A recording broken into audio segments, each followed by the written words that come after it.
When the government appears slow at providing essential services for its constituents, some individuals take action for themselves. In Nasarawa State, a group is taking initiative to provide safe drinking water and health services for their communities.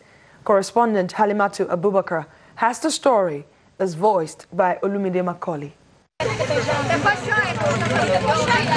This is Rigan Fulani in Akwanga Local Government Council of Nasarawa State, a settlement of over 200 nomads, predominantly cattle rearers and farmers. For over 15 years, life here has been without some basic amenities like water, the only source being this pond, situated kilometers away from their houses, which serves for all purposes, including drinking and cooking. That was the point where we used to fetch water before the channel got blocked by a large chunk of sand, forcing us to dig this point where I am standing because this tree is the source of the water. In nearby Nidanvuwan village, the situation is similar. This is our primary source of water for everything, even drinking. This axis that is blocked with dried leaf roots is to prevent animals from contaminating it. A group of well-to-do friends from the area come together to make this basic necessity available to the people by providing a borehole in the community. Today we were able to commission about 5 boreholes, and yesterday we commissioned a mosque, and today we are commissioning a clinic here. For people who seem content with life, the difference is clear. Their joy knows no bounds. I want to appreciate the Majalisa and Machido for what they have done to our community. Seriously, it was not easy then for the people of this community to get potable drinking water. But with this, as you can see, seriously, we are happy. In another village, Numa, indigents have to travel to neighboring villages to seek medical attention because of the absence of a health care facility.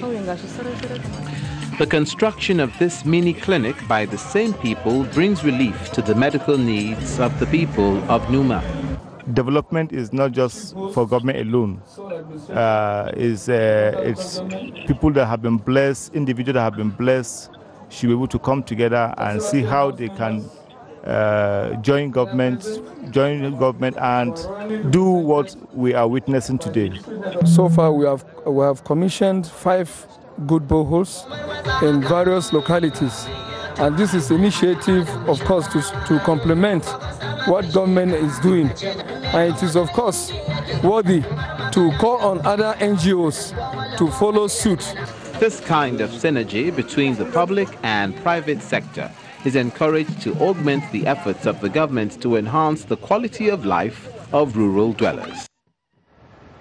Now to what may be something of a breakthrough in education, at least what the Kio Kit program promises with the new tablet computers for Kenya's primary school children.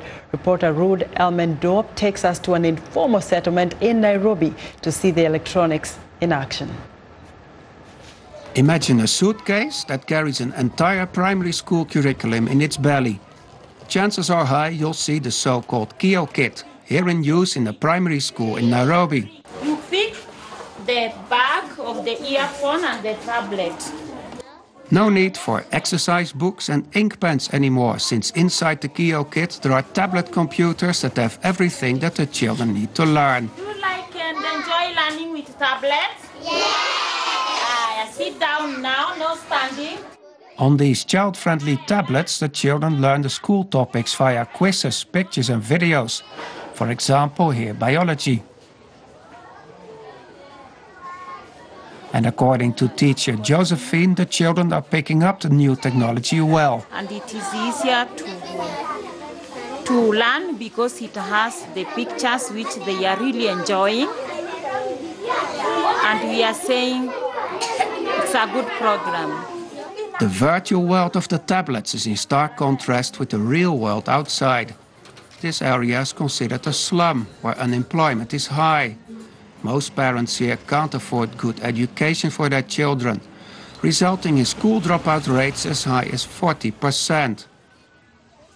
For these children, the tablets hold the promise for a better education.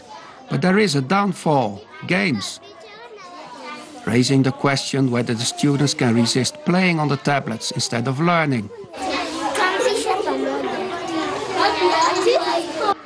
Nivi Sharma is the director of KioKit. She says they were aware of this dilemma and created a division between learning and playing. So in the learn section, there's only curriculum aligned content. In the play section is games, but games that are helping educational outcomes, that are helping cognitive thinking, problem-solving skills.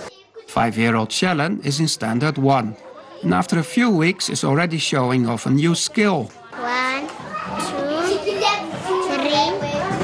4. And learning on the tablet might bring her closer to fulfilling her young dream. When I grow, I like to be a doctor. The organization behind KioKit is targeting at distributing 2,500 kits this year, effectively showing tens of thousands of children new avenues toward a better life. This is Ruth Almendorp for the Voice of America, Nairobi. All of us hope that in classrooms in the nearest future, teachers are not going to be talking about elephants as an extinct species. In Tanzania, elephants now have a new ally, and they are dogs, being trained to sniff out ivory that's being poached.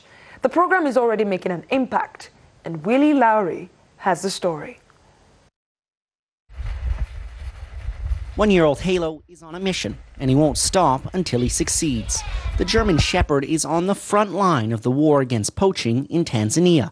His job, to sniff out elephant ivory, something he can do in just a few seconds.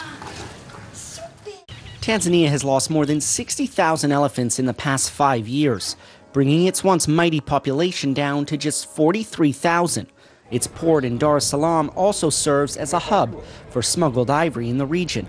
Latinen came to Tanzania last year from Finland with his dog Roka to help train Tanzania's canine unit. We only use positive reinforcement, so it's basically when they do the wanted thing, desired thing, they get rewarded. If they do something else, we just ignore the behavior, so they associate it in their own heads that this is beneficial for me. Helping groom local trainers is also an important part of the job. 23-year-old trainer Jamila Ramadani says her whole approach to dogs has changed since she met Latinen. Take care of the dogs. I like to be with them. I like to train them, play with them. The program is working. The dogs have already taken part in several operations and have contributed to a string of high-profile arrests in the last 6 months.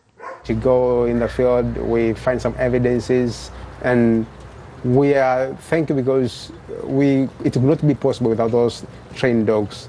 And there is a good development in terms of the evidences in the court, so things are very good. The dogs have been so successful, they're now being trained to sniff out narcotics. All the dogs they are trained to sniff out ivory, and now our dogs are also trained to sniff out firearms. But now we are training a couple of local dogs to sniff out heroin, also cocaine. Latinen hopes the dogs continue to get better and help protect the country's elephants for years to come. Willie Lowry for VOA News in Dar es Salaam, Tanzania.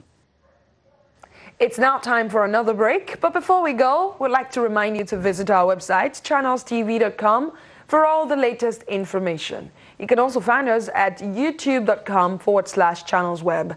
Still to come on Africa 54.